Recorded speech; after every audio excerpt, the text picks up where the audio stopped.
Good Oh, morning. Oh, how good you afternoon. doing? How you doing? Doing good. Good. Are you ready for spring? Yes, I'm just. Ready for spring break? That's the question. Oh, How did it go with grammar writing 2? How did you feel? oh, it's awesome. I like that. I like I that. wrote my own sentences, but when I work analysis and I said, okay, this is two clauses or one clauses. I just confused. Then I did I choose choose Joe's. choice it's hardest sentences. Yeah. Hey, I'm not Then I said, surprised. I last know. night I sent before 12, 11:55 I sent, submitted, but now I have to add 126 word. I have to add For the reflection. a reflection. Then I just, okay, I just did 274. Then, oh my gosh, teacher, why you put the 400? This is too much. Then I write down, okay. I I know. have to, Look how organized you are. then I said, okay, I have to, at least I have to submit on time. Then rest some reflection is still not yet done. Okay, I will be thinking about I what I have. I had some how to say, it's, I think it's, I learned a lot of things, teacher. Good. Good. Then I said, oh, okay, earlier I just confused, okay, I just mix it, this compound complex, this confused it. Now it's when I working my analysis, it's Yes. very helpful. Good. Yeah, that's very Good. helpful there. Good. Yeah. Yeah, now it's so funny when I'm the work, I sometimes I look in some kind of this Amazon brochures, every some kind of things. Then I'm looking, where is the subject, where is the word, what kind of this is compound, the complex or compound complex sentences. Oh my gosh, I just, oh, Amanda, don't stop it. Are you crazy? When I'm just restroom, I'm looking the some kind of the newspaper, some information board. I'm like, okay, where is the word, where is subject? Okay, where is, okay, this is not perfect sentences. Well, I promise, I promise you won't have to do that forever. And yes, I know what you're saying. Am I crazy? But I will say, as a teacher, it makes me happy because what that means is this work that you are doing is changing the way you see language. Yeah. And that is, like I said, that's, I think, what education really should be. When something you learn changes the way you see the world, that's something, of course, especially with language, we're going to make grammar mistakes forever. That's just how it goes. But to really start to see things in a new way, that makes me really happy to hear you say that, Amanda. So thank you for sharing that with me. And yesterday I practiced with my mom, my mother-in-law, but Yeah. she said, okay, Amanda, I born here. I can speak English, but I don't know grammar. Amanda, don't ask me. I was Told laughing. you. That's what I said. I promise you, we're at spring break now, but I'm telling you, after 10 weeks, you guys know more about sentence structure than most Americans now. Yeah, then I said, wow. Yeah, then I said, yeah, of course, my own language, I'm already forget my Mongolian grammar already. It's same thing. Then I said, yeah, it's same thing. Because my mom. Then I said, laughing. I just can read, I can speak, I can write, but I forget all my Mongolian, my native language grammars. And then, oh, it's same thing. Me too, though. Before I went back to school to learn how to teach you guys, I had to learn this in grad school, because I could write beautiful papers. I'm a pretty good writer, but when I started to get my master's so that I could teach ESL, I realized, oh my, I had to learn all this stuff. I had to learn about these grammar rules so that I could teach it to you guys. You know what I mean? Yeah. Andre, I see your comment in the chat. No problem at all. I'm sorry you're still having computer problems. I'll just share. I dropped my phone in water yesterday and almost had a heart attack, but it looks like it's okay. But I understand computer problems. Okay, I understand. I see more I'm people so coming in. happy. Yeah, of course I saw you. Hugh's here too. Good afternoon, Professor. Hi, Assis is here. Sekalem and Tefri, hi you guys. Good. How are you, Professor? Doing okay. Tefri says hi. Hi you guys. Good. Good. Veronica, I see you. Hi everybody. Hi, everybody. Hi, everybody. Hello. Hello. Spring break. Are you guys ready? I'm so ready. I feel like I'm more excited for spring break than some of my students, but this semester is just too much Zoom, you guys, for me. Too much Zoom for me. And we only meet once a week, but still, I hate computers. If I can be honest with you guys. Well, I hate doing all my work on computers. Computer is a fine tool, but I hate living on the computer. That's what I can say. Are you teaching another class? I teach 3 classes and 2 lab sections. So I don't even know the number anymore. I think I have the minimum number of Zoom hours. I have like 22 hours of Zoom a week, I think. Wow. Wow. Something A like lot. that's well, yeah, again, it's my job, so I'm not, don't feel too bad for me, but that's why sometimes it takes me long with everything online. It's taking me longer to grade because after all the Zoom, I don't want to sit at the computer to do all the grading and stuff. But I know it's the same for you guys too. You have Zoom class and then homework in Canvas, so we're all doing the same. We're all doing the same thing. Yeah. But yeah, it's not. It is what it is. It is what it is.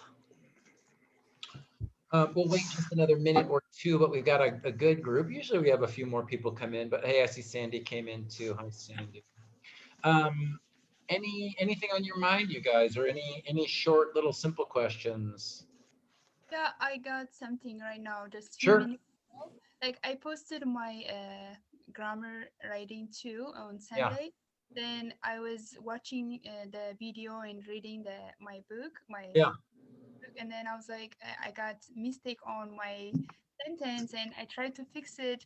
I resubmitted, and then when I resubmitted, it was 3:07. It says late. Yeah, don't worry about it. I think I said this in my first class this morning. In this semester, I have not taken points for lateness off of any assignment for any class. So I don't expect I will start now, right? Like that's only going to be a problem, Circlem, like, it's finals week and a student that's never come to Zoom is like, teacher, I'm going to submit my first draft. Then we might have to talk, but I'm not worried at all about you, Circlem. Great. Yeah, Sandy, I see your blue hand. What's up, I'm Sandy? so sorry. Hi, hi, Professor. I have a question about clauses.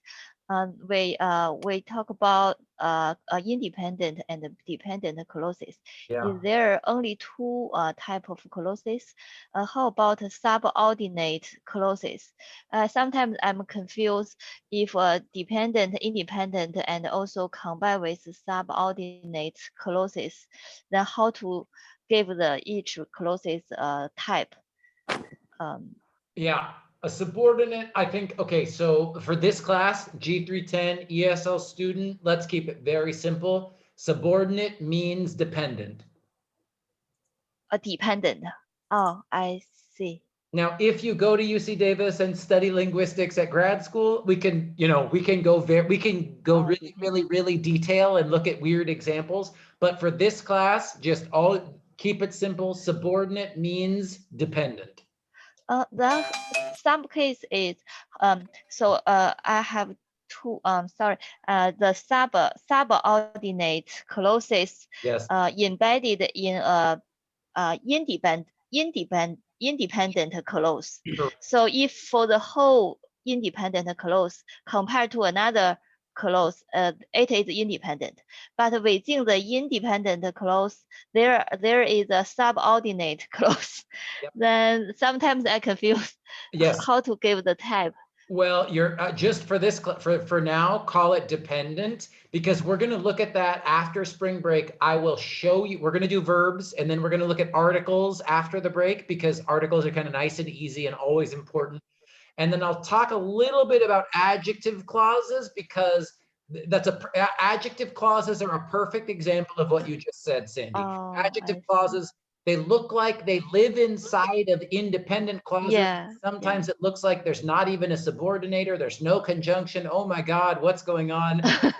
But for analysis for this class, if it's inside of a dependent and it's a subordinate clause, we're just going to call it dependent.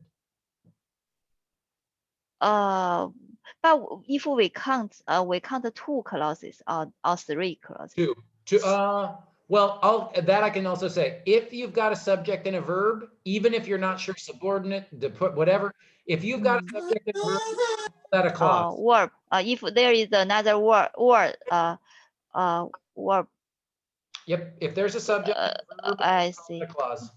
I see. Okay. Thank you. Perfect. And then, of course, if you've got a specific example for your paper, Sandy, we can look at it. And examples are always, context is everything, so if there's even a more specific question, we can look at that together.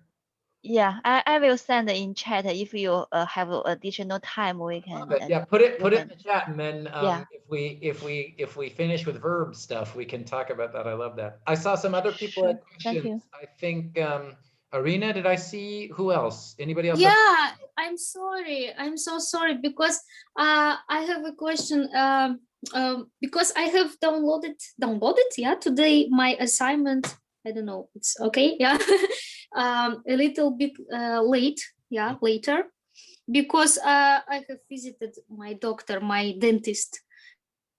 Oh yeah, that's Circle's question. Yeah, I'm not worried about it. Again, oh, thank you. Not worried about it. I'm not worried about it. I'm not worried about it. People will, generally speaking, Arena, if I'm worried about a student or students just aren't doing work on time, I send an email, I let students know. So if you haven't heard from me, you're fine. Oh, okay. So I have downloaded it already, yeah. My assignment. You submitted it. You submitted it. Submitted. And okay, actually, sorry, not downloaded, but no. And actually, if it's vocab, I think you uploaded it. Upload is when I have it and I send it to someone else. Download is when some other computer has it and I take it from the computer. So yeah, you uploaded it. Yeah, take it. Okay, upload it. Yeah, I have uploaded it recently. And but a little bit later, not at 3 p.m. but 3:26, something like that. I'm not worried. Thank you. Yeah, great. We did a little vocab. Yeah, we got to practice her present perfect tense. I have uploaded. Great. Farzana, I see your blue hand. What's up?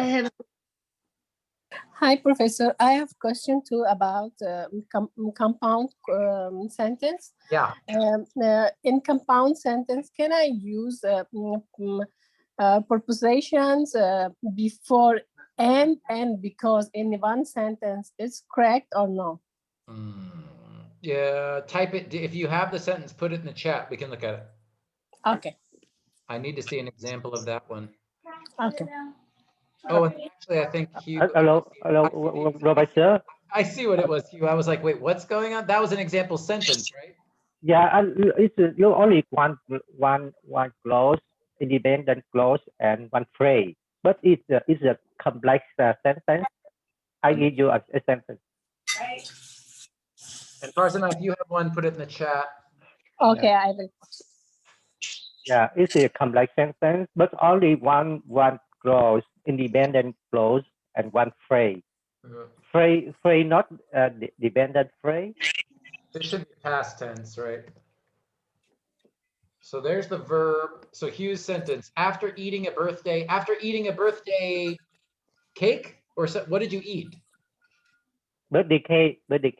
Got it. Yeah. And we'd probably say cake is, Birthday cake. yeah, we need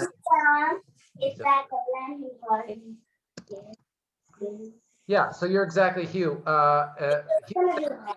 Phrase, after eating a piece of birthday cake, comma, I went to sleep. So there's lots of nouns in here, but there's no verb, right? So no subject, no verb. Here I've got I went to sleep. Verb, I've got a subject.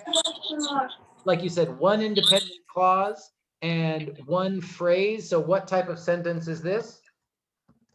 This is a complex. Simple sentence. Complex look like because after eating, if we after I eat a piece of birthday. It's a dependent clause. Oh, But we shorten as a phrase.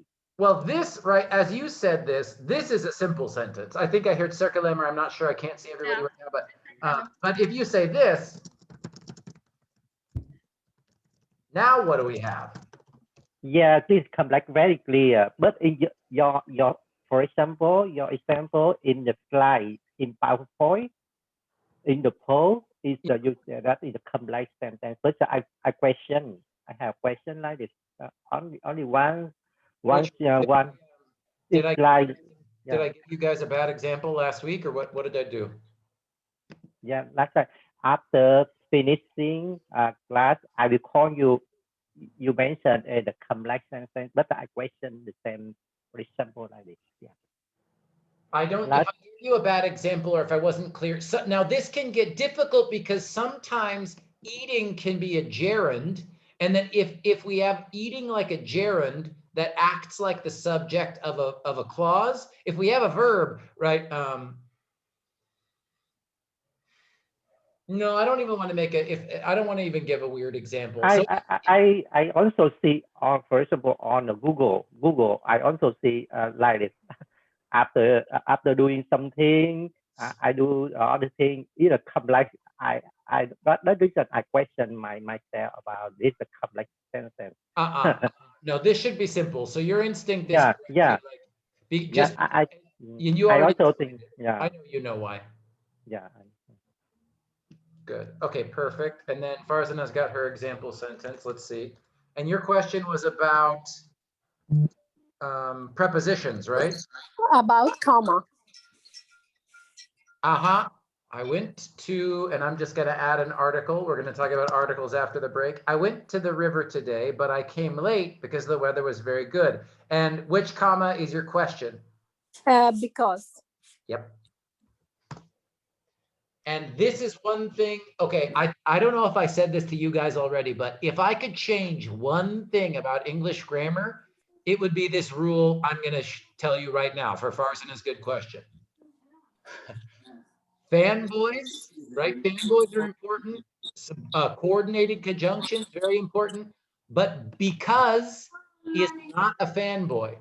So we don't need because even if it's for an independent clause, right? So we have, I went to the river today, comma, but I came late because the weather was very good. So how many clauses do we have in this sentence? Three.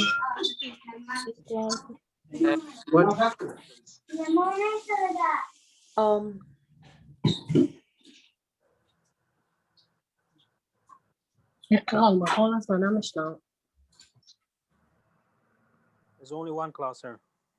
Oh, there's definitely three clauses. I went.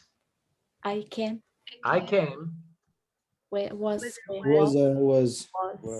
That's right. Now, oh, sir, I thought you were talking about first sentence. Sorry for that. Oh yeah, no problem at all. Now the thing that's difficult is, okay, so is this compound or is this complex or compound complex? Well, actually, we know it's not compound. We know it's not compound. Complex.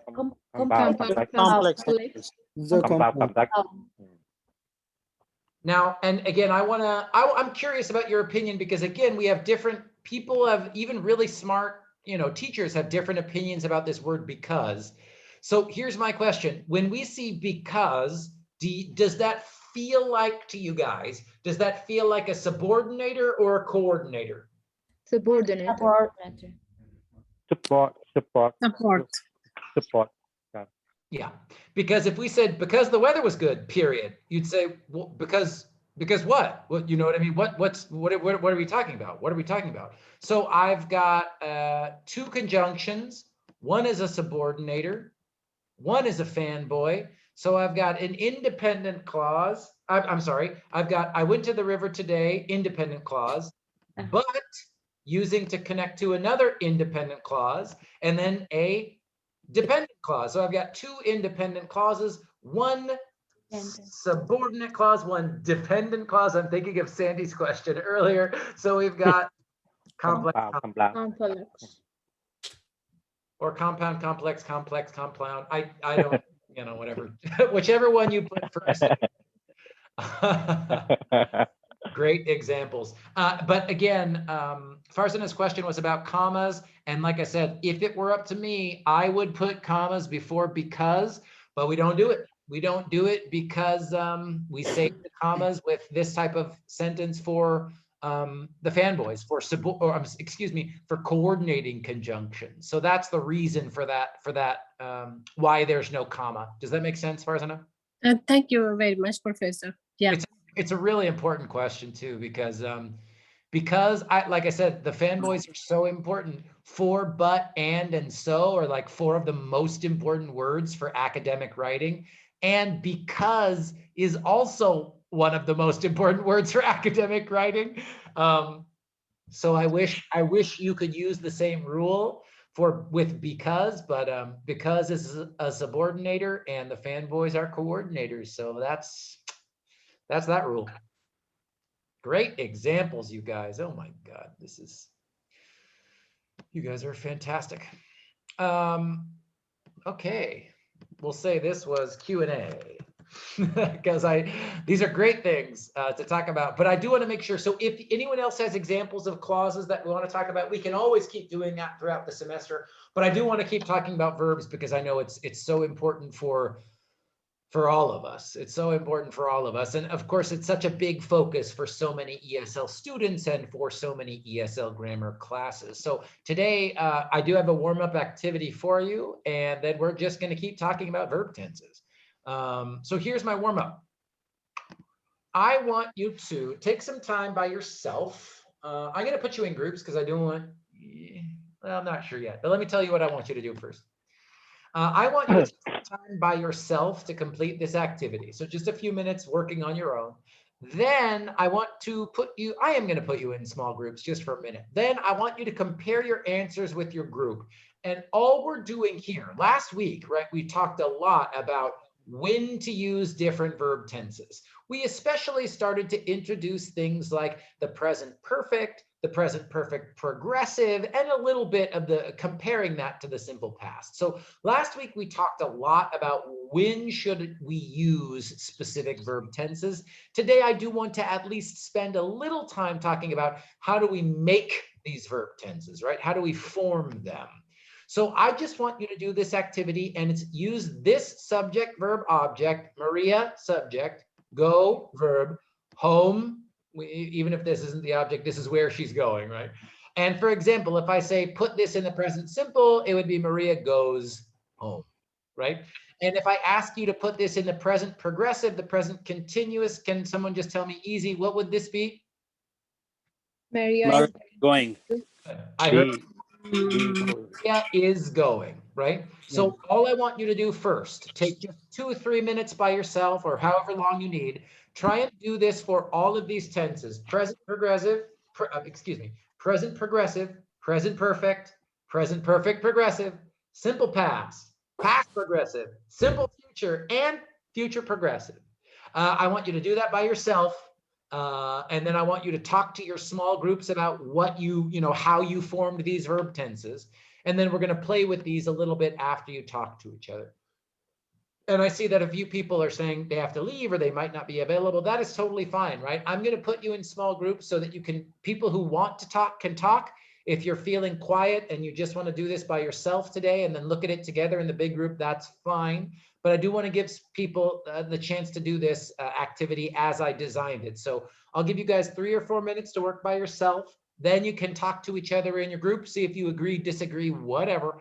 And then we'll come back and of course I'll show you the answers and then we'll keep practicing. Cool? Any questions on what I want you to do? All right, I'm gonna open the breakout rooms.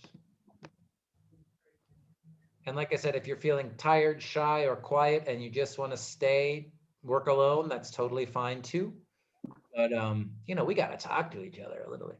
Okay, rooms are opening now, and I will put the list of the verb tenses I want in the broadcast as well. All right, rooms are open now.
Or I could send Farzana to one.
If you're still in here with me, you are all good. Keep doing your thing. I'm going to bring everybody back in about 4 minutes, though. So if you're done, just chill.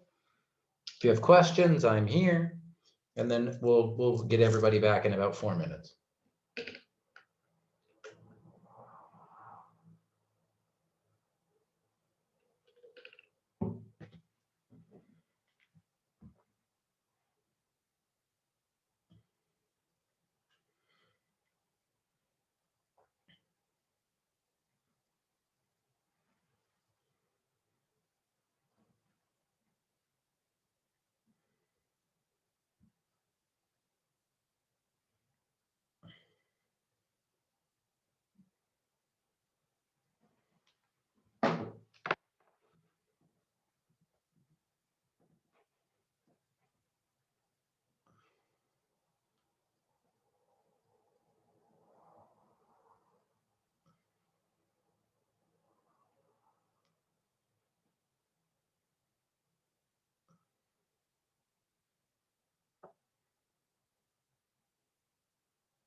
All right, people coming back. I think some people are still working, which is great.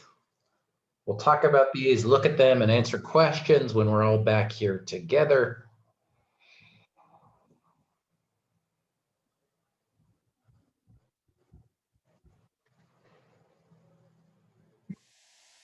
Perfect. Ah, good. Too fast? Did it go too fast? Yeah. No, we're fine. Yeah. How was it? Easy? Difficult? It was easy. Difficult for me. For me, a little bit difficult because I forgot a lot of, so I need to repeat it. Why we're All here. of tenses. That's Yeah. why we're here. And you know, this isn't even all of them. You know, the verb tenses in English get really weird. Future perfect, progressive. I think, you know, you know, I have a degree in literature. So of course, for, you know, if you're talking about like artistic expression in literature, that might be a helpful verb tense, but future perfect progressive is not something you guys are going to need for most things in life. You know what I mean?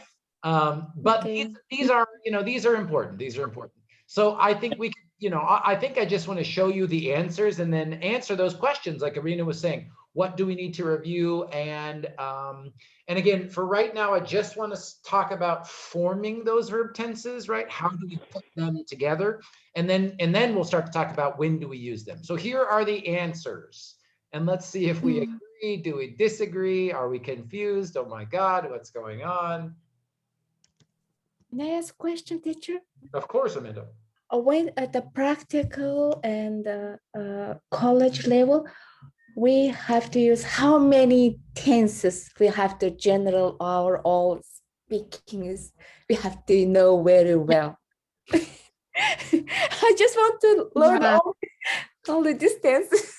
Yeah, no, I understand. I think I understand that question, but the truth is that there's no one perfect answer to that. Like, I think these tenses that I've chosen, so even this is 8 of the, you know, 12 or 13, again, different opinions on how many verbs there are in verb tenses. But these 8, you're going to be pretty darn good with these 8, Amanda. If you feel comfortable using simple present, simple progressive, present perfect progressive, simple past, past progressive, simple future, and future progressive, you'll be pretty good. Now, well, you know, you're going to get more practice after spring break. Again, we're a few days away from spring break. I don't even want you to be thinking about this right now, but the past perfect can also be helpful for certain types of writing situations. But these are kind of the most important, I would say. These are kind of the ones, and I only say they're important because this is what you will see when you're reading the most and what you will use the most when you're writing. So that's my answer to your good question. Thank you. Thank you. Okay, so for simple present, we've got, you know, you're going all the way back to grammar 30 for you guys, right? Maria goes home, third person singular. So we put an S at the end. We do have an irregular verb here just for spelling. We add the E, but pretty simple. Present progressive, again, I don't think we'll have any questions about this verb tense. Any questions about present progressive? No. If I said to you, okay, the verb is going, well, let me ask this. Is going, what's the verb? Going. Going. What's is? Auxiliary. Thank you. And the other thing that I think I said this last week really briefly, I know that this is in language power, so you might already know this, but going, right, when we put the verb into the ing form, if you ever see in another grammar class, or if you see this in language power, the verb in the ing form is called the present participle, right? We all know the past participle because you had to learn the present perfect tense. So I know you all know very well have plus the past participle.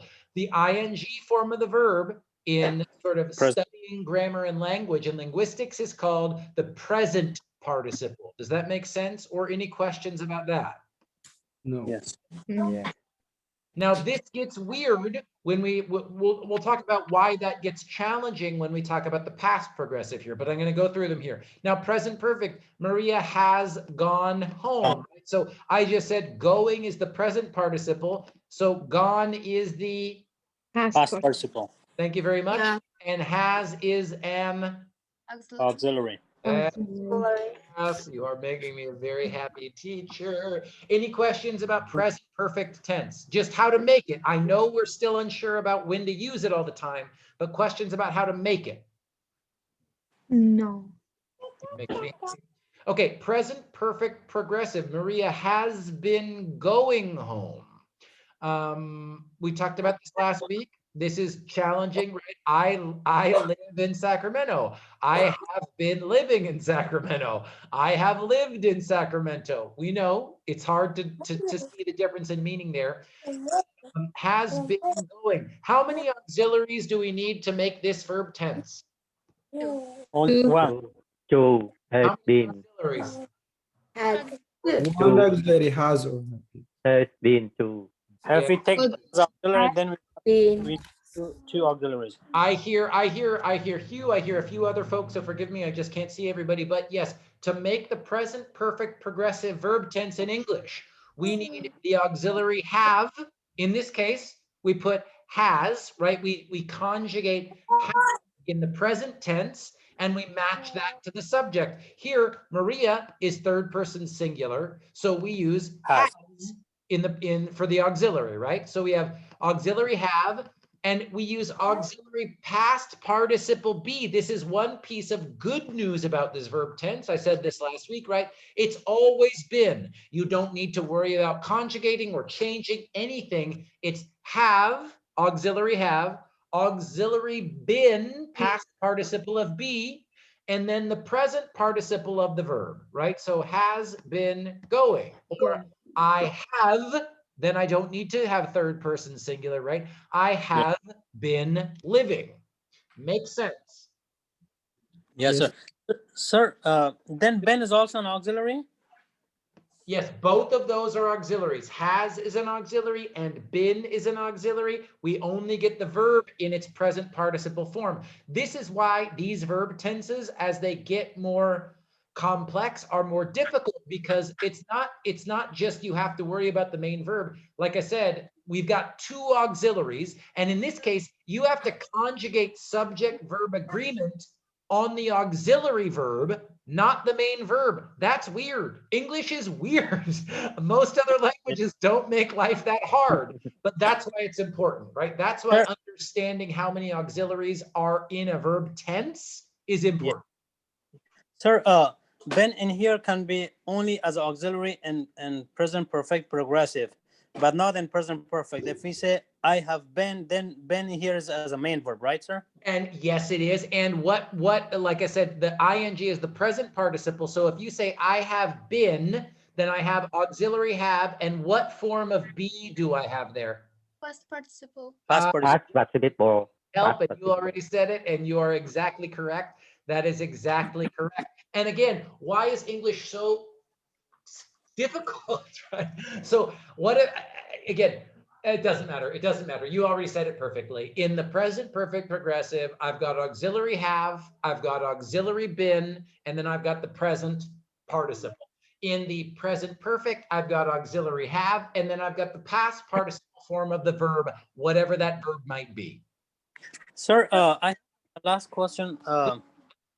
If we use be as an ing, like in present perfect progressive, if we say I have been being in, don't say that. We don't do it.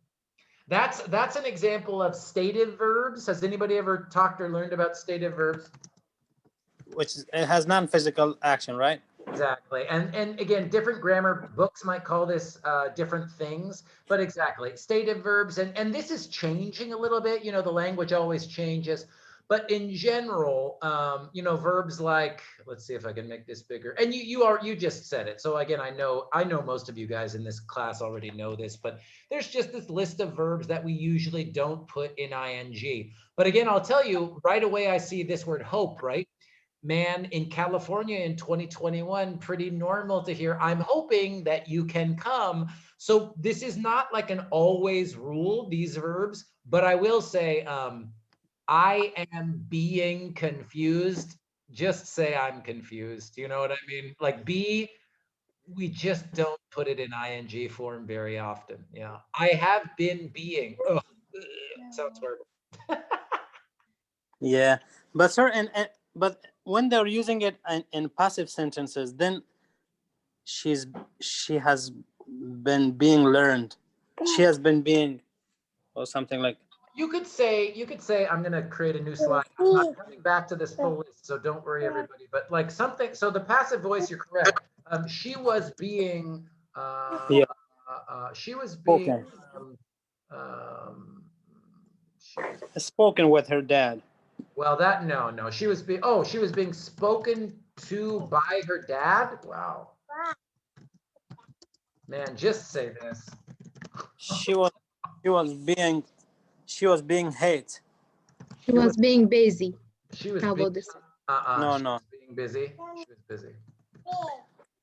Good. Okay, keep these. I want to keep these in mind. So one thing, what I'm hearing is be verb in progressive tenses. So I'm making a note here. I just want to make sure, let's look at examples about how to use them, but I want to make sure people understand how to make them, right? How to use. So be in progressive tenses. She was being. Share your screen, Professor. Oh, am I not sharing anymore? Yeah. Oh my gosh, I was showing you the stative verbs and you couldn't even see. Thank you, Circulum. I'm so sorry. There's no stative verbs. Oh, I just thought I'm just confused. I just doing something wrong. Then I just okay. No, Circulum, thank you so much. You just had to see my big face. Oh my God, let me share my screen so you can see. It's called private writing. I'll put this in the chat too. Oh, I see. Amanda put it in the chat too. Thank you, guys. Thank you. Let me. And again, you can Google stative verbs, but I'll put this in the chat. I just dropped that file in there. So I'm making a note. How to use. So let's do that. She was being spoken to.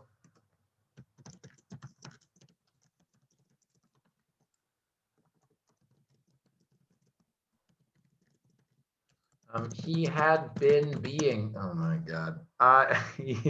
He has been being busy. That was the sort of example with busy. Okay, I want to come back to use in a second, but I want to finish the list to make sure we're clear on how to form them. So present perfect progressive, right? Auxiliary have and conjugate the have. Past participle form of been never changes. Keep it been, and then present participle form of verb, right? Simple past, Maria went home. You guys are in G310. You know about the simple past. Simple past is easy, except we have so many irregular verbs in English. But any questions at all about the past tense? Yeah. ED, unless it's irregular.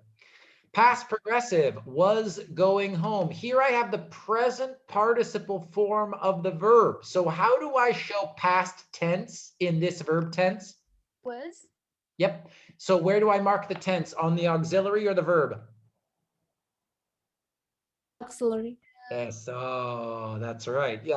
Again, really interesting part about past progressive in English. Again, I think it's complicated, but we mark the tense. We show time by putting the auxiliary in the past tense, right? Going just stays ing, right? Going just stays ing. So past progressive is formed with auxiliary be and change be for tense, and then the present participle form of the verb. Questions about past progressive? No. Cool. Simple future, Maria will go home. Where's the main verb? Go. And where's the auxiliary? Will. Well. Do we need to do this? No. No. I heard you laughing. Do we need to do this? No. No. Thank you. One reason students like the future tense is we don't have to worry about, we just have to put auxiliary will, keep the verb in the base form. That's it. Going home, we're good. I will do it. I will learn. I will change. I will study. Great. And future perfect progressive will be going. So this is kind of like the present perfect progressive because how many auxiliaries do we have? Two. Right? And how can I say this? And I'll just show you the examples. No. As some people die, will. Some people die, will give, will. No. No. No. No. No. No. Will Yes. be. Yes. That's right. Auxiliary will, auxiliary be. Don't worry about conjugating them, right? Don't worry about adding things to the end of these auxiliaries here. And then once again, we have going, which is what form of the verb? Progressive. Present participle. Present progressive. Present participle. Remember, this isn't the full, this is the present participle, right? This is the present participle. Present participle. And again, a teacher may never ask you again, again, Amanda was saying she's at work now and she's looking at emails and going, oh, where's the subject in this email? No one at your work is ever going to ask you where the present participle is. But I think, again, it's helpful for understanding this because so many times ESL teachers just say, oh, ing, oh, ing, oh, ing. And that's true. We use ing a lot, but there is a word for when we have the verb in the ing. It's called the present participle. And even though it says it's present participle, look, we've used the present participle for all these different verb tenses, right? And that's why I think it's important to understand. Present participle is one form of the verb, but we use that form to form all these different verb tenses, right? And I think that's the only reason that I like to talk about it a little bit. I see Paiman has the hand up. Yes, please. Hello, Professor. I have a question. Could you please make some more example for the last one, future progressive? Sure. I'm going to ask you to make one. Try. Give me a sentence. Try. Give me something. Even if you make a mistake, we'll all learn from it. It's all good. So tell me, how would you use it? Actually, I'm speaking English, but I never use that, and then I never heard this that somebody use this. That you made just only one example of that. I will be going home, but if it's gonna be like that third singular, like she will be going home, or I'm looking for other examples for singular and a different subject. Got it. Okay, well, that's what I'm saying. Paiman, I have good news, right? Future perfect progressive will be, she will be going, I will be going, he will be. We don't need to conjugate. I think I said this, but I'm happy to repeat it. It's auxiliary will, auxiliary be. We don't need to worry about conjugating for subject verb agreement, right? It's another reason students love the future tenses. The future tense in English actually kind of makes sense. We still have these auxiliaries that make life hard. But like I said, I will be going, you will be going, she will be going, he will be going, we will be going, they will be going. We don't need to worry about S's or EDs or any of that, right? Auxiliary will, auxiliary be, present participle form of the verb.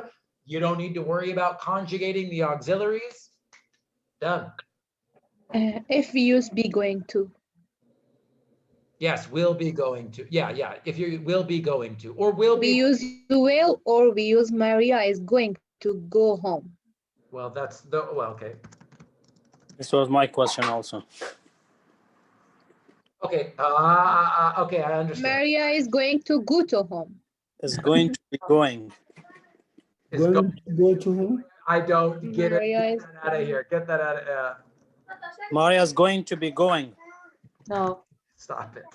Maria. No. No, it's one going to, right? Be going to, we never use will. Now, okay, I can answer this because I understand. I understand what the question is. Okay. Let me just show you this. We'll be going home. Okay, when is this going to happen? Past, present, or future? Maria will be going home. The future. Future. Okay, Maria is going home. When is that? Past, present, or future? Present. Present. Present progressive.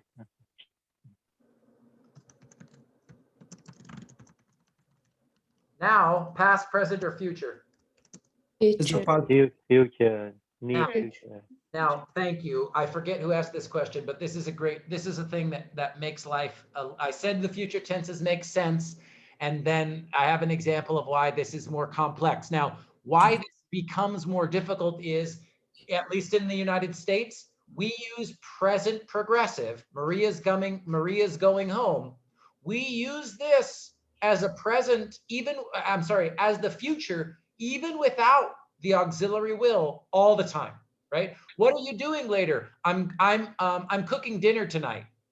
I'm cooking dinner tomorrow. I'm traveling next month. I'm talking to my friend at 6 o'clock tonight. We use the present progressive as the future tense all the time, right? But usually the way that we know this is we have some kind of time word, right? Like, what are you doing tonight? I'm going to the movies. Well, okay, we understand. I'm asking you now. I'm saying tonight. That means in the future. I use the present continuous, present progressive, but I understand from the time word, from those adverbs of time, we're using it in the future tense. Now, here's the real question is, this is almost exactly like our really good discussion from last week, which is, okay, now we've talked about how to form these verb tenses, right? What auxiliaries do we need? Do we need the past participle? Blah, blah, blah, blah, blah.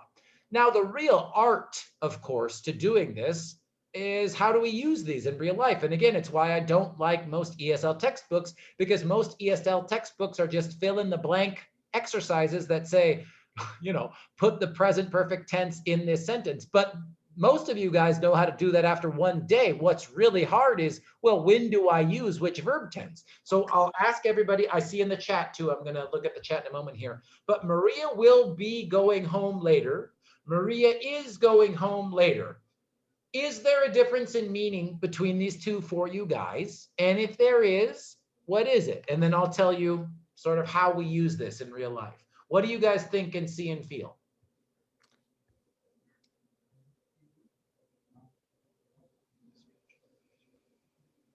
First sentence, we don't need to use later because it happened in the future.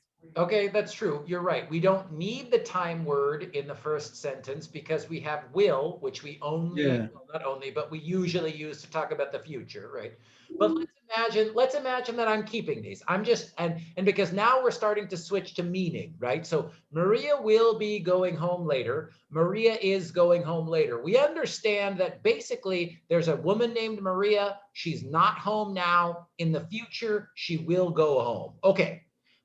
But and I'm asking you, if you guys are looking at me and you're like, Jeff, I don't even know what the difference is, or they seem exactly the same to me, that's totally fine. But when you look at these two sentences, do they sound the same? Does one sound better? And then, like I said, after I make you talk a little bit, I'll tell you. But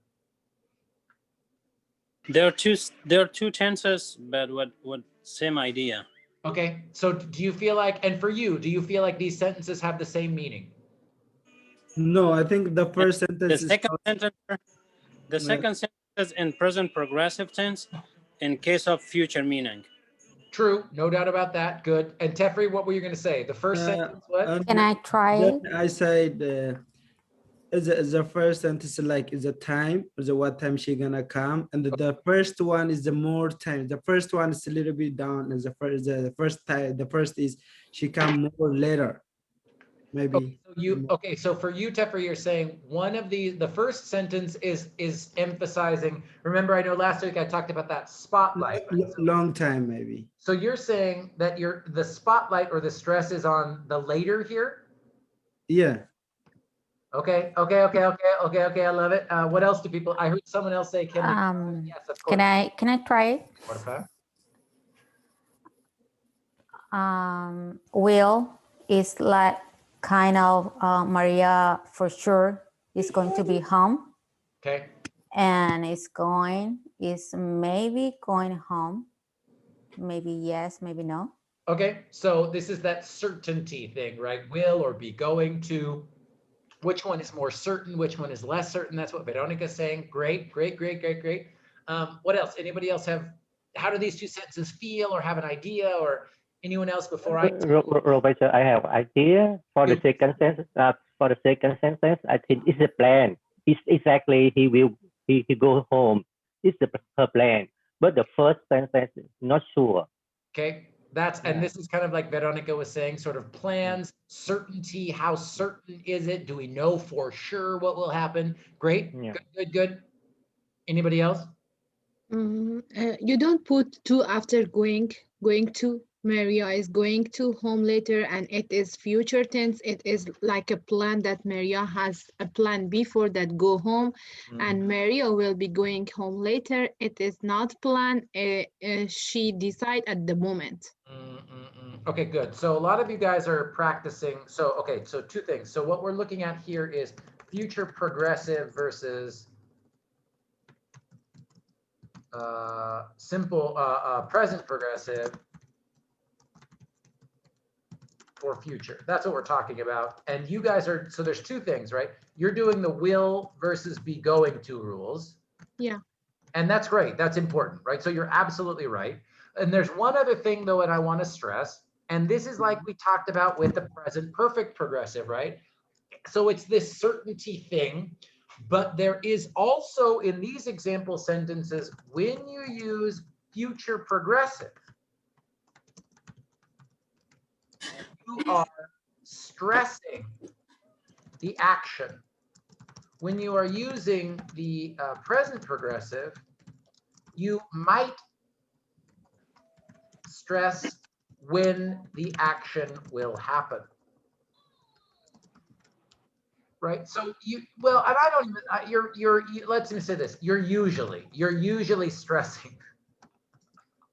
And I'll show you some more examples. So Tepri, what his idea about emphasis or spotlight or stress was exactly correct. But Tepri, you just got it switched around a little bit. So if I say Maria will be going home later, what I'm emphasizing to a native speaker is going to hear that you're emphasizing going home, right? That's what the stress will be on. In this one, it's almost saying she'll be going home later. So I'm emphasizing the time word. And let me show you more examples of this and then take questions.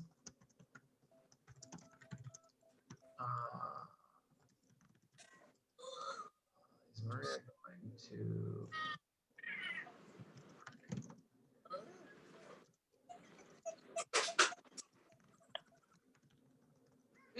So you could have it, imagine a sentence like this, right? Is Maria going to be working tonight? Or even we could just say, is Maria working tonight? You could just use present progressive as a future there, right? But then we could say, no, Maria will be going home. So I'm emphasizing this action, this verb.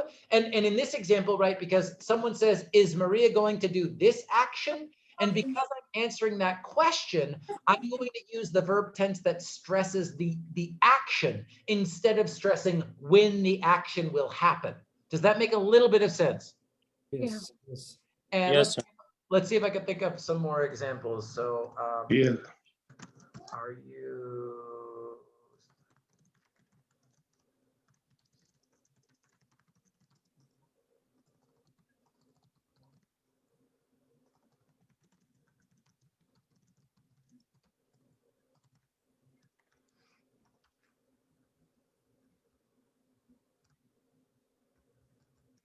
So again, I'm sort of giving you, these aren't just sentences by themselves, right? I'm kind of showing you situations where people are actually communicating, because again, for a lot of these more advanced verb tenses, we only use them when we're talking about two different ideas, or we're talking about two different times, or we're talking about two different events that will happen at different times, right? So I'm trying to show you these examples in conversation because you can see how they actually get used. So are you studying? And we could even say, are you studying later tonight? Are you going to study later tonight? Will you study? Again, that will and be going to rule that so many of you explained very well. But again, are you studying later tonight? Yes, but I will be cooking dinner first, right? So again, I'm using this verb tense because I'm trying to stress the action instead of the time. Make sense? Yes. Does someone want to give me an example sentence, either say out loud or type in the chat? Just practice using this future progressive tense and let's see how it works. If I ask, what will you be doing? If I ask anybody, just answer this question, right? Imagining it in dialogue. So answer me or type in the chat. What will you be doing later tonight?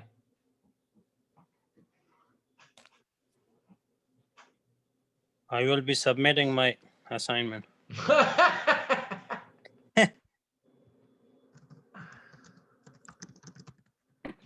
Because I forgot it, sir. I thought, 3 a.m. I didn't know. Even I completed it. I just saved it on my desktop and I didn't submit it. Once I looked at it right now, you are discussing about it, which is 3 p.m., not 3 a.m.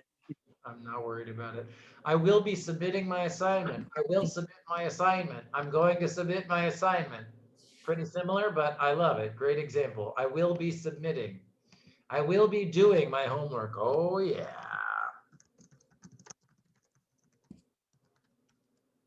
Sir, but not I'm going to be submitting, right? I'm going to be submitting.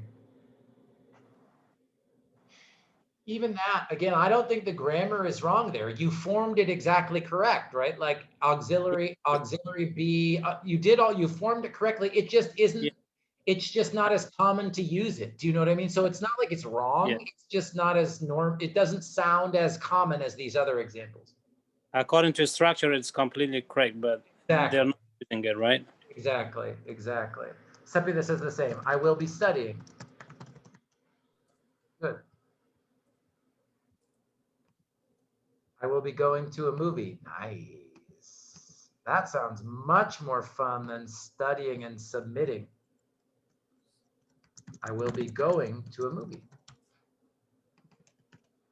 And remember, the other thing that I'd say here is future, all the progressive tenses, but especially when we get to, like last week, future perfect progressive and this future progressive. And when you're thinking, well, which tense should I use? Future progressive or present progressive as the future? Remember, the progressive tenses emphasize the action. And usually they emphasize the ongoing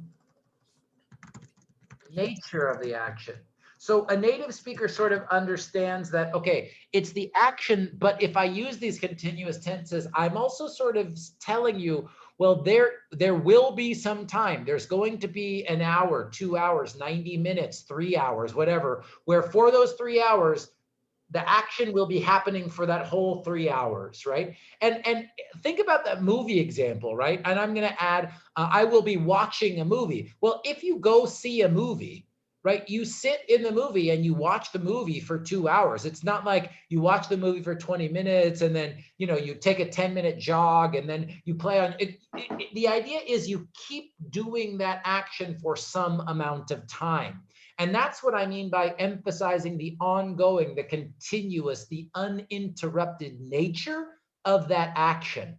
And that's really, again, why we use anytime we use the continuous or the progressive form of the verb, whether that's present progressive or, you know, future perfect progressive, we are using that verb tense, that aspect really, to emphasize the ongoing nature of the action. I will be eating. Yeah, I'll be eating dinner for some time, right? Yeah, I'll be eating for 20 minutes, for 30 minutes, for however long it takes to eat dinner.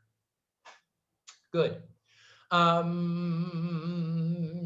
about I'll show you an example and then we'll look at the other questions people had about auxiliary bees.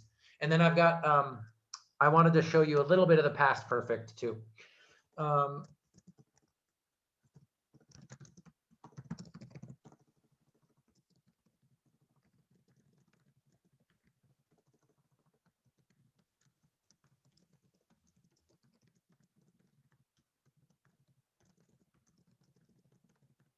Which one looks better to you guys? Are you coming to the party tonight? Yes, I will be coming to the party. Yes, I will come to the party. Which one looks better? Again, come to the party. Yeah. The second one.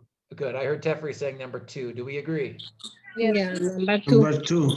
Number 2. Now, can anyone explain to me why this one looks weird? I want to go to the south. I want to take the south. Yes.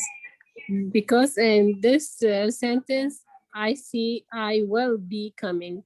And first, I didn't see any be. Because be is, I think, important in this sentence. Well, You're right, because you're analyzing the verb, the different parts of the verb tense. But actually, the problem with this verb tense here is not the auxiliary be. This is, I'm trying to show you guys examples of this, emphasizing the ongoing action. If you say, yes, I will be coming, when people say coming, they really mean like, I will leave my house, get in my car, drive to the party, right? Now, that is not like a movie, right? A movie is 2 hours long. So we understand if I'm sitting and watching, I will watch, I will emphasize the ongoing nature. I will emphasize the duration or the fact that I will be watching for some amount of time. Come is, like I said, one of those verbs that like, you do it and it's done, right? It's like start something. You also don't say like, I will be starting my homework tonight. Well, it's like, I will start it and then I will be doing it, because doing is the thing that happens for 1 hour or 2 hours, right? Starting, you kind of only start it, it happens and then it's done. But like, this is what I was trying to talk about last week. And this is a difficult idea. So don't feel like you need to practice this perfectly. But this is important for you guys as you start to look and see different examples in reading and listening. Some verbs just don't like the ing form of the verb. And that's what I mean by the stated verb thing, or why the example of I will be being. Some verbs just don't like to be in this tense, and that's because some verbs don't fit the meaning of continuous action, right? Eating. Okay, I understand. I sit down, I start to eat, and maybe I'm eating for 30 minutes, right? Okay, doing homework. Great. I start my homework and maybe I am doing my homework. I will be doing my homework for 2 hours, right? Other verbs are just kind of like one and done. They don't like the ing form. Makes sense. I'll show you. Thank you. Yeah, please go ahead. I heard somebody who had the question. No, I say thank you, no questions. Okay, good.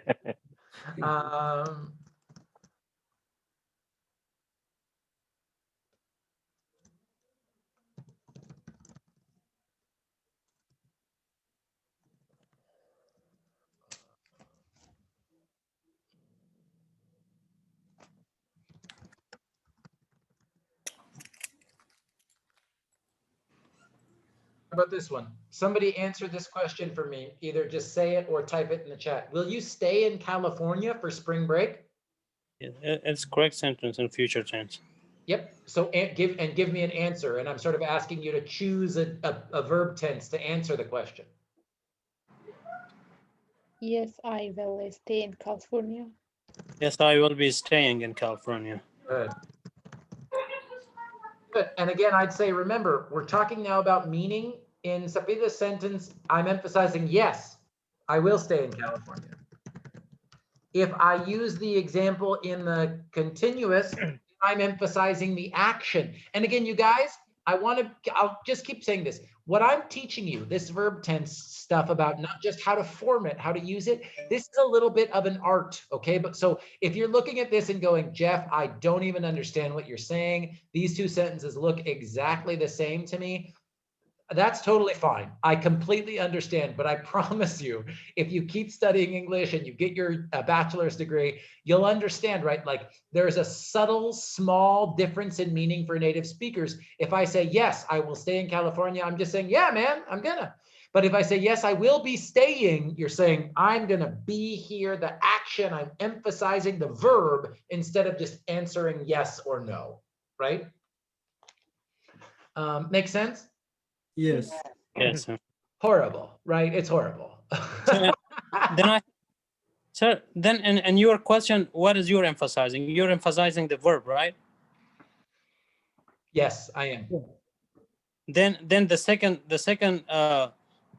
answer is responding to the question exactly, right? I will be. Both are. I mean, like, but yes, but this is a yes or no question, right? Will you stay is a yes or no question. So Sapita's answer of yes makes perfect sense. Now, if the response also wanted to say, yes, I will be staying in California, so I'm giving you the answer back. I'm sort of giving you the mirror of your question. That makes sense too. Or you could also say, no, I will be traveling to whatever, New York, I don't know. Imagine it's not the pandemic times, right? But now if I say this, now I'm sort of, the person emphasized the action in their question. And even if I say no, I return, I use that same verb tense to emphasize the action that I will be doing. Make sense? Yeah. Yeah. Sir, Yeah.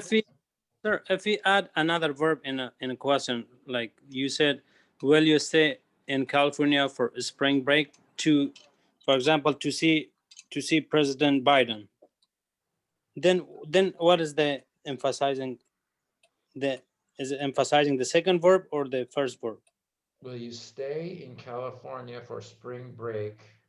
To see or to visit President Biden. What is emphasizing in here? Stay. You stay in California for spring break to see President Biden. Yeah, it's still, because this isn't a verb. This isn't this. Remember, don't be fooled. This looks like a verb, but it's not really a verb. We don't have a subject with it. So yeah, I think you're right. If you're asking me, it is like an infinitive in here, sir. Yeah. Without subject. Will you stay in California for spring break to see President Biden? Yeah, I still think, again, and partly the answer to your question is, like I said, because the verb is the king and the queen of English sentences, right? So if I've only got one clause, then the action, the verb, is still going to kind of feel like the emphasis of that clause, right? Right. Yeah. Interesting question. If we add another phrase to the question, how does that change the meaning? And that's a great question. And again, why it's like, why did we spend the first 2 weeks? And why I love Professor Ferris's book, context, right? Language, you've got to look at grammar in the context of the sentence of meaning, because that's how we actually, use the language. Great question. Okay, I do want to show you guys past perfect before we go, because I didn't put that on the list. So I'll ask one more time though. Oh, any questions about these verb tenses? That was really helpful, I think, to talk about the different ways we use the future tense. Any other questions about these? No, thank you, sir. Okay, I'm going to introduce past perfect really briefly. First of all, let's just add this to the list. How do we make past perfect? Do we know? Yes. Had been. Maria had been. Had been? Had been Gone. This had been gone? No, Maria had Going. Had been gone. Had been. Had gone. Past perfect, just past perfect. We don't need to worry about past perfect progressive right now. We can worry about that later. Just past perfect. Had gone home. And again, the rule here, and all of this is in Language Power. If you've gone to the course materials page, if you've seen me reading the tutorial about the different verbs, you already know this already. But had gone is the past perfect, right? Had, past participle form of have for the auxiliary, and then past participle form of the verb to make the past perfect, right? Maria had gone, Maria had seen, Maria had been, Maria, and again, good news, we don't need to worry about, you couldn't even do this. I was gonna put, that's not even a word in it. Or Maria had gons, right? Or Maria had goes, right? That's sometimes students do, because you say, oh, I already did, well, not you guys, but some students say, oh, I put have in the past here, so I don't need the past for the verb. That's a really common error. So Maria had goes, but it's still past participle form of have for the auxiliary helping verb, past participle of the main verb. That's how we form the past perfect. So let me go to my past perfect slides here. As I think, sir, as we discussed in group, we have to remember the structure. That's why the structure is making us to remember the forms of the sentences. That's right. Yeah, and that's why, again, you've heard me talk about this all semester long, right? It's important to understand how to create the verb tense, and it's important how to understand when and how to use it, right? They go together. Yeah. I've got a different slide for this, so I'll just duplicate it. Past perfect form equals past participle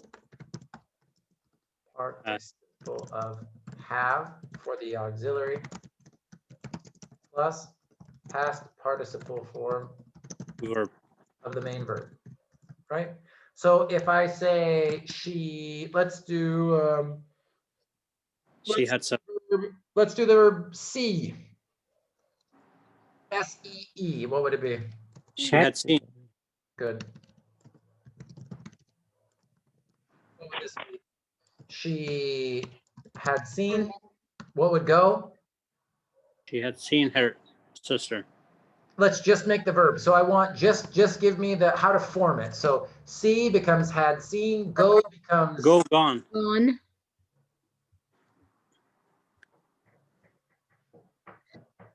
Gone. Gone, gone. Before gone. What do we need before gone? Went.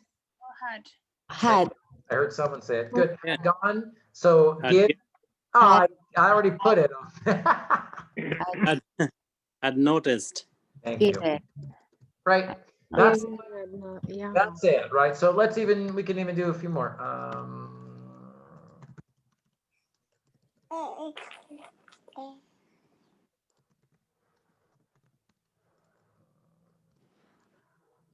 Do understand the last. Let's do the same thing. She had taught. And even if we do, let's do we, it doesn't matter. She had thought. Thought. Good. Had worried. Had worried. Good. She had Had liked. No, like. And? Understood. Perfect. Thank you. I'll make these a different color. I know we're used to parts of speech, so I'll just make these yellow. Great. So again, this is just how to form it. And again, most of you guys have seen this and started to practice with it. You kind of know, but I think it's still good to practice and look at it. But again, how to form it. Past participle have. So had was the auxiliary. Past form. And then the past participle form of the verb. And again, this is one of those verb tenses that I think it's more difficult to understand when and how to use it because again, good news is you don't need to conjugate the verb, right? You don't need to put an S on have or it's had and past participle. You don't need to worry about subject verb agreement with singular or plural or any of that stuff. You just need to make sure you've got had, auxiliary, and then the past participle form of the main verb. So does that make sense? Yes, sir. I'll do one more. Why not? Rishi, I'm running out of verbs. No.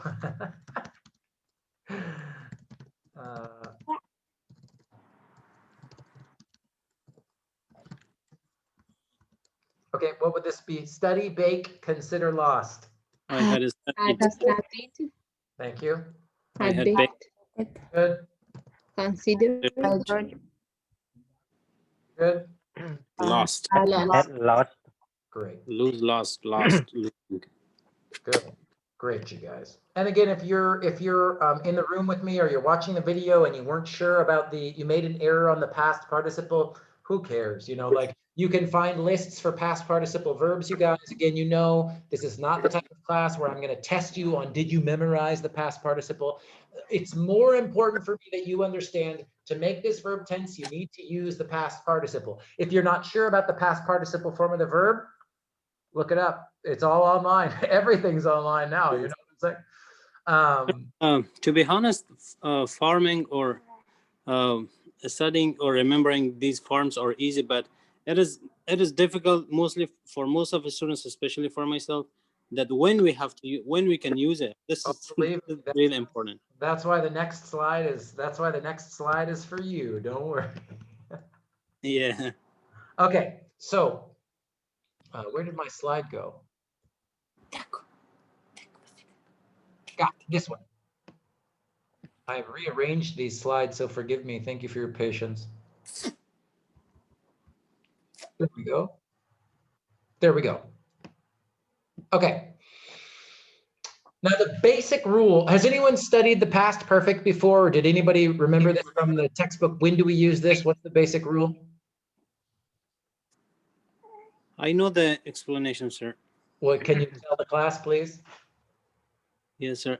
Past perfect tense, it expresses an action that that started before another action or completed the second explanation. Perfect. That's Or exactly. started or completed before another action in the past. That's exactly right. So that's exactly right. The only time, now again, this is why I kind of like the past perfect, to be honest with you. It's useful. We use it all the time, and it's not that hard to remember the rules. The past perfect is we only use it to talk about two events that both happened in the past, and we want to show the reader or the listener which event happened first.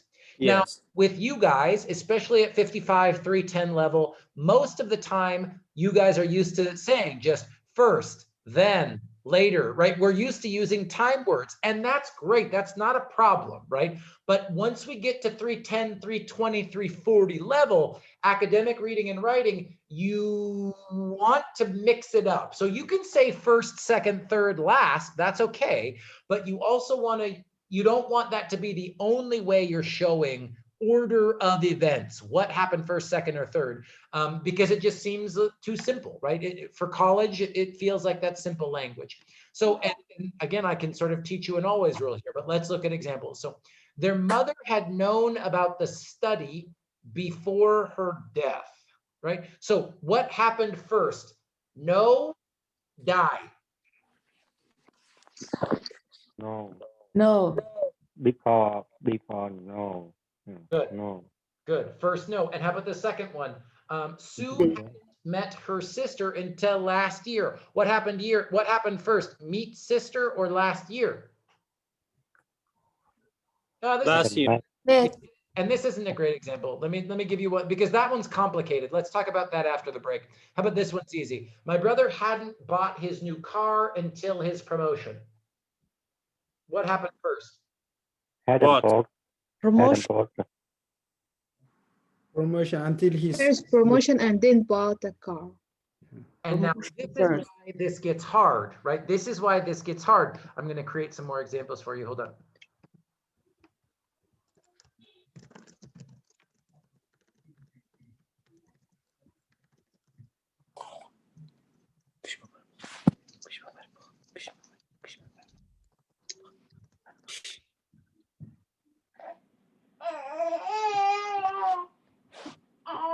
See if I can give you one without a time word here. Hold on.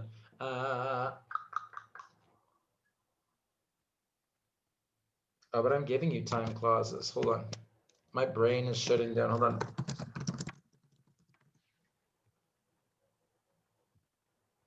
Let's see if there's any that I like online. Oh, these are all time clauses they're giving you. I was trying to see if I could show you an example of, oh, when is a good one.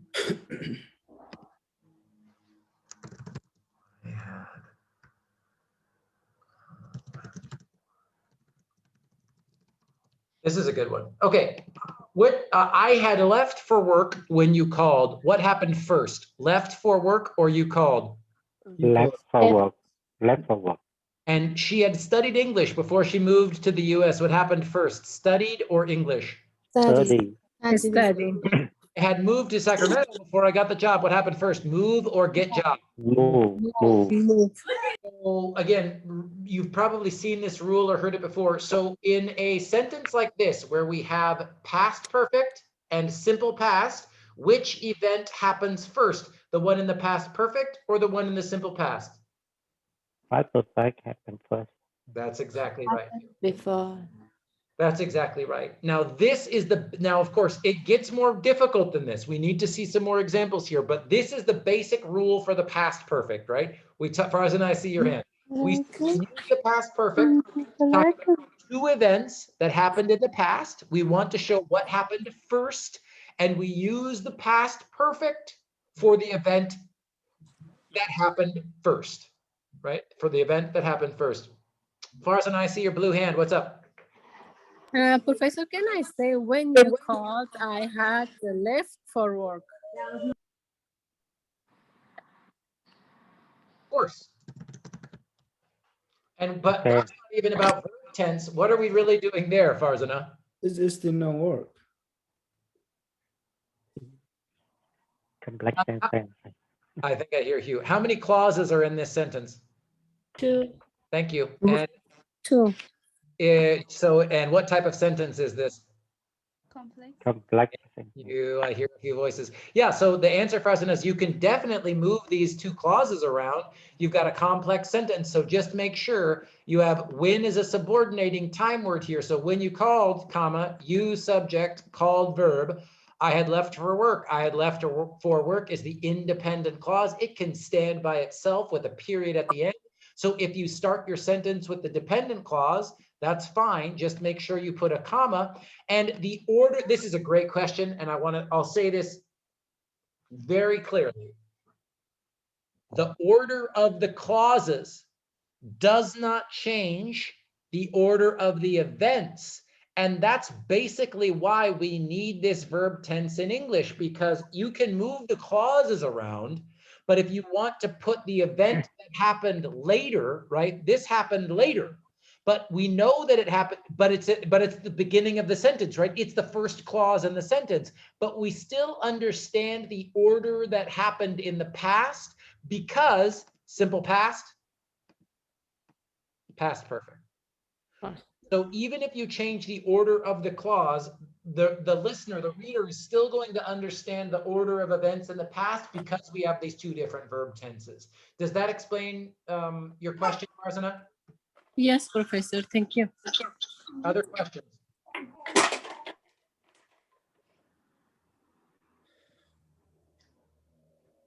Okay, I just want you guys to practice. So I'm gonna give you an example and then I want you to type it in the chat.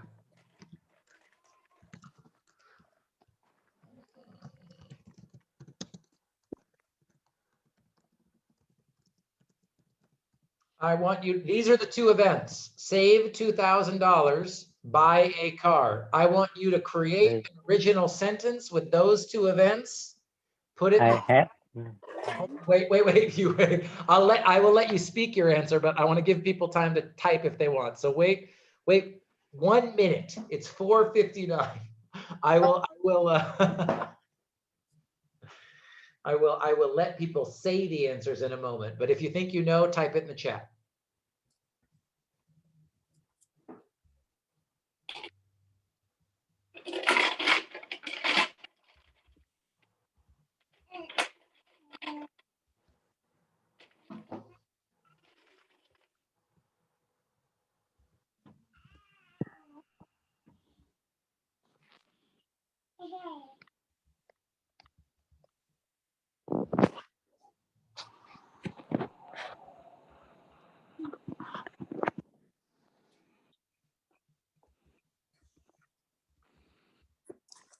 Got some examples already. Yes. I saved $2,000 before I had bought the car.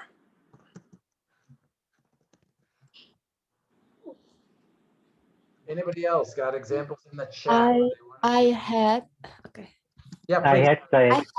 I had saved $2,000 before I bought the car. Good. Anybody else? Hugh, which one were you going? Was this yours? Hugh? Same sentence? Can I say before I bought the car, I had to save $2,000? Yeah. This is both sentences in past. I'm gonna keep my same verb there, Farzana, but I know what you're saying. I had saved $2,000 before I bought the car. I'd say good. Okay, so in the chat, I'm just checking in the chat. Paiman's giving the same sentence here. I had saved $2,000 before I bought the car. Before I bought the car, I had saved $2,000. Right. Now, okay. Why is this one incorrect?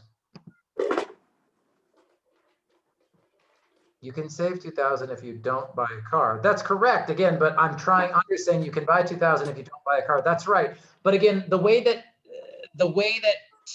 I think the best way to practice this is to this is a little bit of imaginary sentences, right? But I do think it's helpful to think about 2 things in relationship to each other. And if I'm only thinking about these 2 things, save $2,000, buy a car, probably what happened first?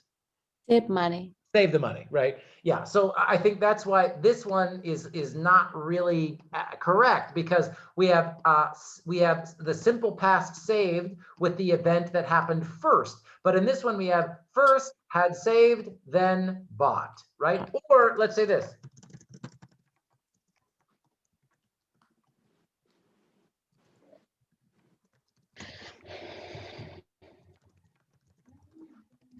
Now, this is where this verb tense gets horrible for students and not fun for teachers. Time words make this difficult, right? So we've been using before. I've showed you several examples with the word before, but then we've got after I'd saved 2,000, I bought the car, or I bought the car after I had saved $2,000. All of these examples are correct, right? And all of these examples using different time words, we even if we're using a different time word or different time clause, we're still trying to use the verb tenses to show what happened first and what happened after that. Does that make sense? Mm-hmm. And if not, stop me, because otherwise we'll just keep practicing. Does this slide make sense? I think we need practice. Do it.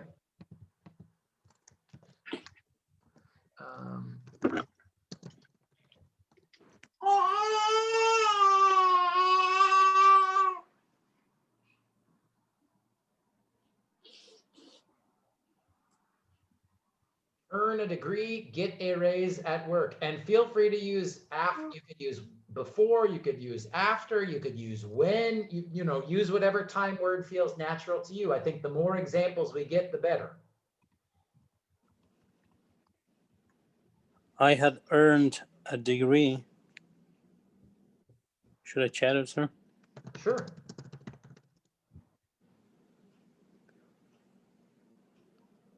Before. Good. Oh, I I got guess a raise. I got a raise. Good. And let's do it this way. I got a raise. Then what? I had earned a degree. a degree before. A dependent plus first and then an independent. How about this one? After I'd earned a degree. I got a raise. I got a A raise raise at work. Good.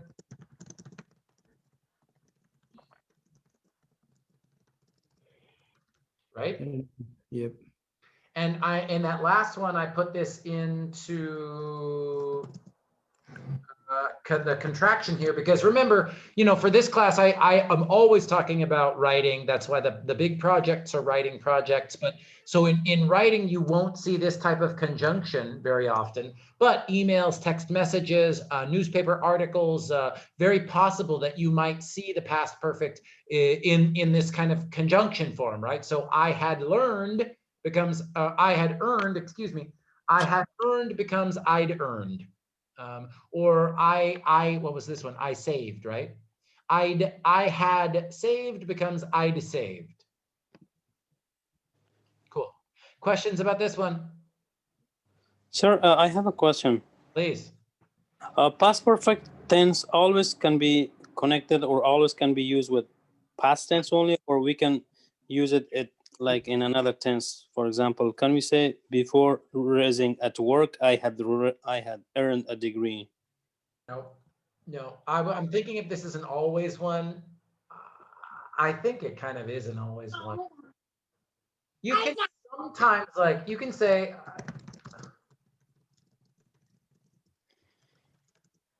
like, I can imagine this, especially in casual speech. I got my degree, simple past, and then got a raise at work. Okay, I can sort of imagine an example of, yeah, two things in the simple past, because we have these time words that kind of show us what happened first and second. But if I say I had gotten, let's say earned sounds better. I'd earned my degree before raising.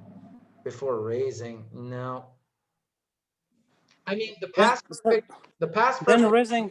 It really wants the past simple past with it. I don't think it wants. Yeah. It should be past. Raising cannot be as a gerund here, sir. Where? Before getting. All right. Before raising. Before getting. before getting arrives at work. Before getting? Before getting arrives at work. Okay. Right. Is this a is this a clause or a phrase? It's a phrase. It's No. not clause. Yeah, it's a phrase. Sabina and Amanda. This is called complicated phrase. Yeah, it's called. There's a lot going on there, isn't it? And this is why, again, this is why. Why do I just sometimes I repeat myself? So forgive me. It's not because it's just because these ideas are so important. We spend weeks looking at parts of speech because just remember, even if it looks like a verb, and even for native speakers, but of course for you guys too, it feels like a verb. Okay, you have to ask yourself, is there a subject here, right? Is there, if getting is a verb, first of all, if it's a verb, it's got to have an auxiliary. So right before I was get. Past progressive tense. And that just does, again, getting is one of those things that happens and then it's done. You don't want to emphasize the duration or the action of getting, right? You get the raise and then it's done, right? It's not like watching a movie or studying homework. I'd earned my degree before I got a raise. I'd earned my degree, but before getting is fine, but I just want to make sure here. No, it is. This is not two clauses in a sentence. The grammar is fine, by the way. So I understand. I think it's a simple sentences. Yes, exactly, and it's a good example to show. Okay, using the simple past and the past perfect. That is not the only way to show two events that happened in time in the past, but the only time we use past perfect is to show two events that happened in the past. Did I explain that? I'm going to write that down to see if it makes sense. Híjole, madre.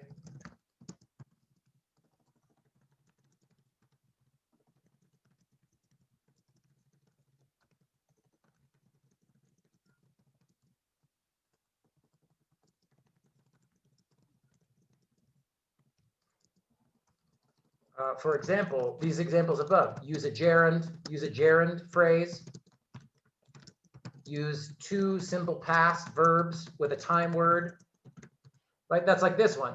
I got, then got, right? So simple past, time word, simple past. Or use a gerund phrase. I'd earned my degree before, and then we use the gerund phrase, right? Roberto, yeah, please. For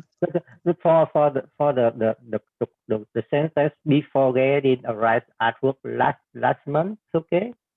I had earned my degrees before getting arrived at work last month or last year, okay? I had earned my degree before getting a raise at work last month. I had earned my degree before getting a raise at work last month. Yeah, that seems fine.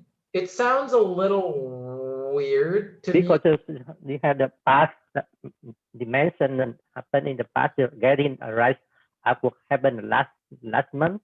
Yeah, that's fine. Again, like it's still, even if you didn't put this, it's still clear that both are in the past. And this is what I'm saying. But we only use the past perfect.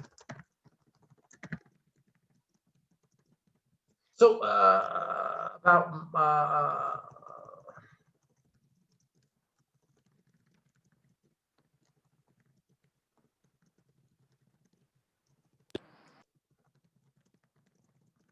this is, and again, this is me trying to explain the rule, and it's still really complicated because it's a hard rule. But so, okay, I want to Hugh's good question there. You can do this. This is totally fine. Last month. Sir, but I have a question here. Hold on, and then I'm ready. Hold on 1 second. But I want to say this last thing. But even if you don't, Hugh, it's still clear to me, to the reader, and maybe you already know this, that both of those events happened in the past. Does that make sense to you? Yeah. So you don't need the time word to make it clear that they're both in the past, because the native speaker brain is going to go, ooh, past perfect. That means we're talking about things that only happened in the past. So you don't need to use past perfect all the time to talk about two events in the past. But if you do use past perfect, the native speaker is going to understand both happened in the past, even without a time word. Yes, please. Sir, in here, raise, the function of a raise is as a verb. Then if we say getting a raise, do you think is it a correct sentence?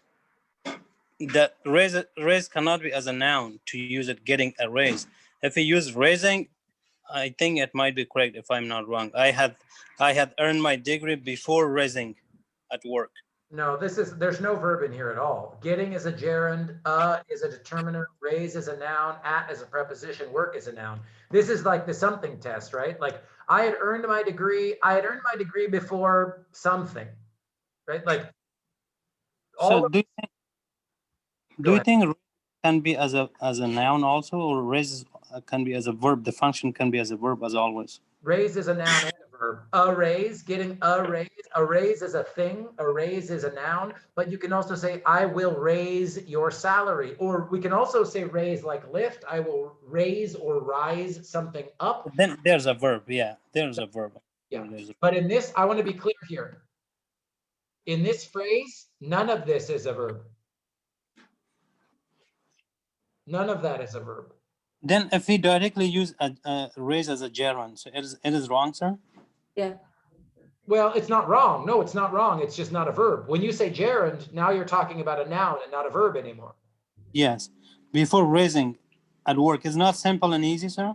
No, but you can't, that doesn't make sense. That's a more of a vocabulary error. That's a word form error. Before raising at work, this is almost like an idiom or a phrasal verb, right? Get a raise is kind of. So I'm sorry, sir, that I keep asking. So No. Then why raise cannot take ing, sir? Why we cannot use raising? Well, raise like a thing that gives you more money. You can't do that. You could get even Is it a static verb? You'd have to say, is it no, it is kind of like one of those verbs, right? Like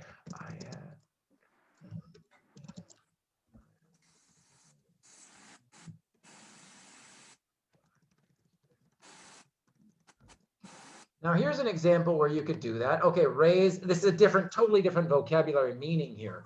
But you could put it in ing. So again, the error here is not a grammar error. In this, your question, it's more just a vocabulary, right? It's just kind of like an idiom. It's just an idiom error. Yeah. Ooh, it's 5:15. I didn't realize how long I was going.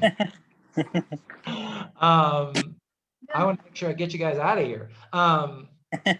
See, thank you all for your amazing questions today. Now, again, that was great. That's about as much as I think a brain can handle about verb tenses.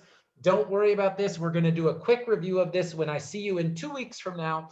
And then I will post new lessons in Canvas to help you practice some of these verb tenses, especially the past perfect. So if you're going, Jeff, I want more practice, you will get it. Be careful what you wish for. But for spring break, nothing. You guys, I truly hope you will take time away from homework, Zoom, and computer screens. Relax, recharge. You've got to give yourself a little break. So we don't have class next week, right? No, spring break. I see some blue hands. I see Farzana and Paiman. Farzana, please go ahead. Or it might be the same blue hand. Paiman, go ahead. Sorry, Professor.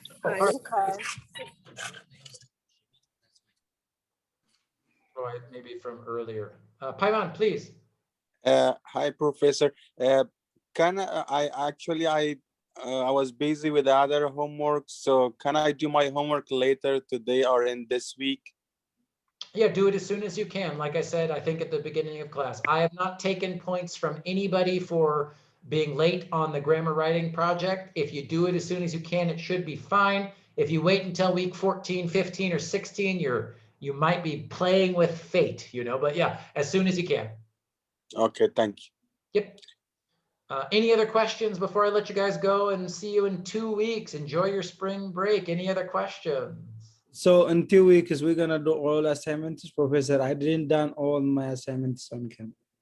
No, I mean, if you're not done with all of the lessons and stuff, again, I want to be clear, you have until the end of the semester. So if you want to do work for this class and catch up, you can. And next week, again, well, 2 weeks, I will post more lessons in Canvas. We're not going to do too many more lessons, but I do want you to get practice with verb tenses. So there will be new lessons. So if you feel like you want to catch up, but there's nothing new for you to do. So is there any grade changes? You're gonna give 0, 0, I see something like that. Oh yeah, again, I think I announced this last week. So for people, I wanted to make sure I was caught up on grades. So if you have a 0 on an assignment that you haven't done yet, you can still do that assignment anytime. I can see in Canvas when you submit an assignment. If you submit an assignment for something you have a 0 on, I will grade it before the end of the semester. All right, thanks so much. Yeah, of course. So I'm waiting for my grammar writing one. Still, I didn't get the grades. Yeah, oh yeah. You are already late, man. I'm always in. No, I'm talking about the first one, not the second one. You know, I think I'm really late. I'm in grading hell. I'm always behind in grading because it's not fun and there's so much of it that it never ends. So I'm always behind. I think you need an assistant so you can divide your salary to 2 parts. Please. Oh, please. I'm okay. I want an assistant, but I'm not. They don't pay me enough already. I mean, I'm not giving up any of my money. Okay, then the EDD can pay them, but you can apply for an assistant. Sure. Yeah, I would love that. If someone wants a teacher's assistant, oh, that would be fantastic. That's what they do at Davis. You know, they the professors don't grade anything. When I was a TA, the TAs do all the grading. Yeah, I like it. I'm going to stop sharing, or I'm sorry, I'm going to stop recording now. So if people have specific questions, I can stay a few minutes, but all right, I'm stopping the recording. I'll see you guys in a couple weeks. All right, thank you.